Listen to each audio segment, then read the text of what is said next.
to Bees Way. Hit every street like a dance floor.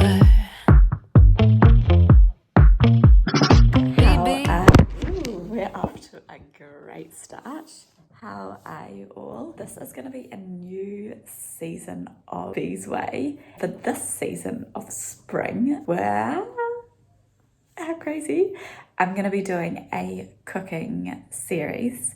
So the goal of this season of YouTube is going to be cooking. I was recently inspired by the movie Julie and Julia, where she is a bit like over her job and she's a failed writer, never kind of kicked off. And then she starts cooking as her hobby in her spare time and writes a blog. Her friend has a blog and then she's like, I can do a blog, I'm a writer, and gives it a go. So what I thought is that would be a really fun YouTube series. I love cooking and my content has mainly been focused around fitness, which I also love. This season I want to focus it on cooking. I'm going to be cooking through one of the cookbooks, which I'll show you very soon. This chef holds a very special place in my heart. He creates not just a meal, but an atmosphere, and the kitchen is what brings everybody together cooking, and you can all share a delicious meal with all the flavors. You know, no matter where you're from around the world, food just brings people together. That's what we're gonna do. I'm gonna be cooking every day, as much as I can, maybe 6 days a week. And it's gonna be raw and real. Most days I'm going to be looking like this, just out of bed. Hopefully you guys enjoy the journey and let's see where it goes. I feel like with cookbooks, often you just pick out the pictures that you like the look of and recipes you just use over and over again, and then there's other pages where you haven't even tried to find new recipes that I enjoy and love that I can cook at home. And the cookbook that I've decided to go for is Ottolenghi Test Kitchen, called Shelf Love with Noor Murad. She adds Middle Eastern emphasis, the queen of Middle Eastern food. I saw on YouTube or something like that. It's going to be really flavoursome. Ottolenghi came into my life about 5 years ago when Juliet, my sister, started cooking for us out of one of his cookbooks, and the game changed. Any nice flavoursome homemade cooked meal came from that recipe, no matter what. This is his most recent one, and I believe, and then I know there's a second book from this Test Kitchen series coming out at the end of September. The goal is, there's about 240 pages. I'm not sure how many recipes there are, but there's 240 pages. Sit tight. I hope you enjoy the ride and we're gonna get cooking. The first, okay, so let me tell you a little bit about this series. They base it on this. I'll just read the first few sentences. Sitting on that one shelf in the very back of the pantry, all the way to the right, behind the tins, you'll find that forgotten bag of mung beans, wholemeal flour, polenta. The beauty in a shelf is that no two are identical, with each turning up with something different to show. Some of them are tin heavy, others full of jars or dried legumes, and some filled to the brim with every pasta shape known to man. Perhaps it's knowing that pantry ingredients have a very long shelf life, which means there's no real rush to use them until the inevitable clear out. The I'm so sure I had some couscous around here somewhere moment. But the day you do finally get around to decluttering is a day filled with infinite opportunities for reinvention. What I love about this test kitchen is I think there's about 6 or 7 contributors to this cookbook, and they all bring a certain zest. I'm actually starting off in my parents' house, in my family home, and it's Father's Day today, and my dad, my mum says my dad loves legumes. I think she just loves them, and Dad has to love them by default because she's also vegan, so she cooks a lot of beans and legumes, but I know Dad secretly loves them anyway. So we're going to be cooking some butter beans. The first recipe in the book is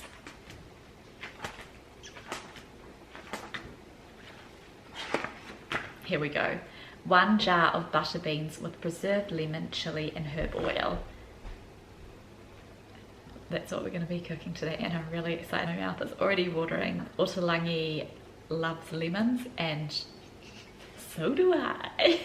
Lemons are just, they add so much zing to every meal, so I'm very excited to see a few lemony recipes in here. So we'll take it day by day and try and work our way through this cookbook. I would like to do every day, but I'm also a nurse and a personal trainer, so I don't even know why I'm embarking on this, but we love cooking and wanted to give it a go, and also just love the fact that food brings people together.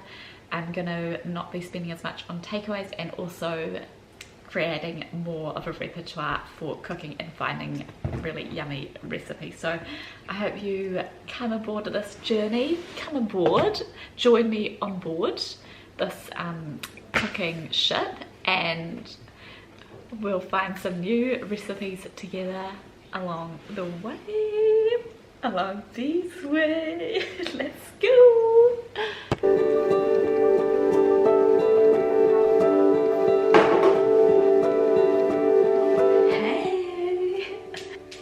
First up, butter beans with preserved lemon, chili and herb oil. Put the first 8 ingredients and some flaked salt into a medium saute pan on medium-low heat. Heat everything through for 25 minutes until fragrant, but not all browned. If the oil gets too hot, 1, 2, 3, 4, 5, 6, 7, 8. We've got garlic, coriander seeds, chili flakes, which you're currently being used as a tripod for. We've got preserved lemons, all the herbs, and some olive oil.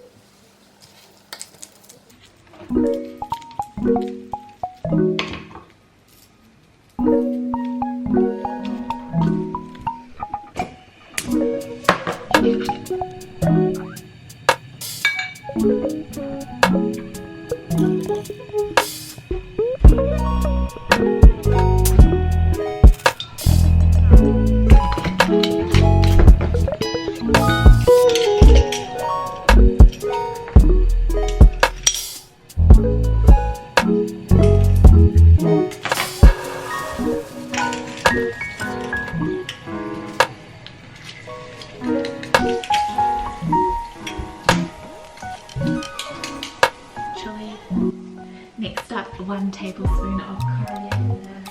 That's about 1 tablespoon. Next up is preserved lemons. I've never used preserved lemons in my life. So it says inner parts discarded and skins finely sliced. These look really yummy. I don't know.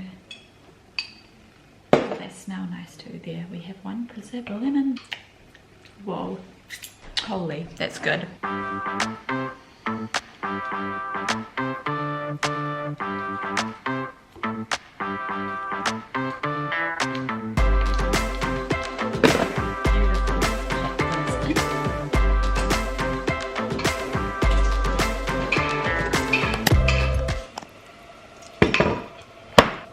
One and a half tablespoons of roughly chopped thyme leaves.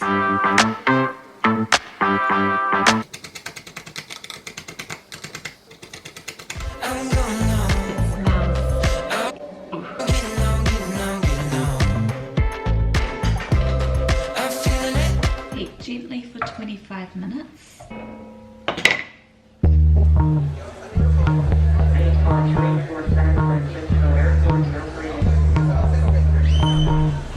Cooking for 25 minutes, we have a meanwhile, mix the grated tomato with 1/3 of a teaspoon of flaked sea salt and a good grind of pepper. Oh, okay, that's pretty straightforward. Tomato. I like to leave a little bit of flavour in the broth because it's got those yummy lemon and herb infused flavours. It's got how to grate a tomato. It sounds straightforward, but we'll see how you do that. On grating tomatoes, if you've cooked through an Otalangi recipe or 3, you might have noticed it's not uncommon for our recipes to call upon grating tomatoes. In return, we almost always ask But how do you even grate a tomato? If it's not a technique you're familiar with, then we're here to tell you that grating tomatoes is the surest. Oh, oh my god. I was like, what is this French word?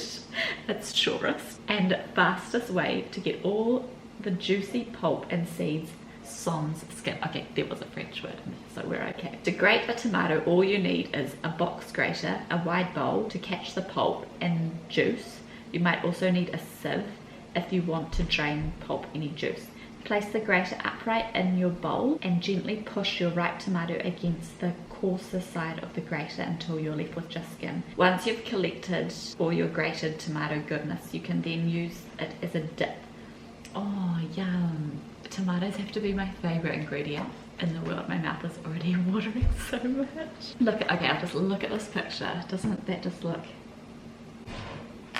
Oh, looks like they've got a bit of garlic in there, yum. Once you've collected all your grated goodness, you can use it as a dip, as we do for za'atar, parathis. I've never tried that, but I think it's quite a common ingredient in this recipe book, so that'll be fun to go get some of that and try it. Let's start.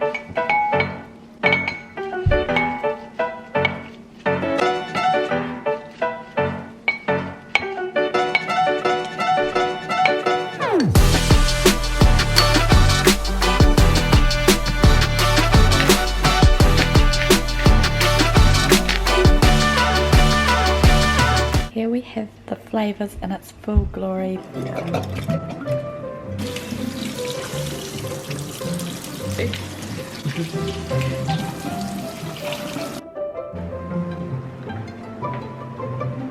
Putting the butter beans in, and then we turn up the heat to high and cook for 10 minutes. And the heat comes off, and then it infuses for an hour.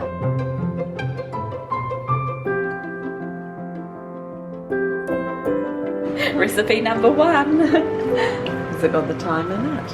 Yeah, the thyme's chopped, Yeah. and then the rosemary is sprigs. It smells so good. I did do one mistake though. I put coriander seeds as a whole instead of crushing them. Whoops. Oh well. Can you eat coriander seeds? I guess we will be. Alrighty. Okay.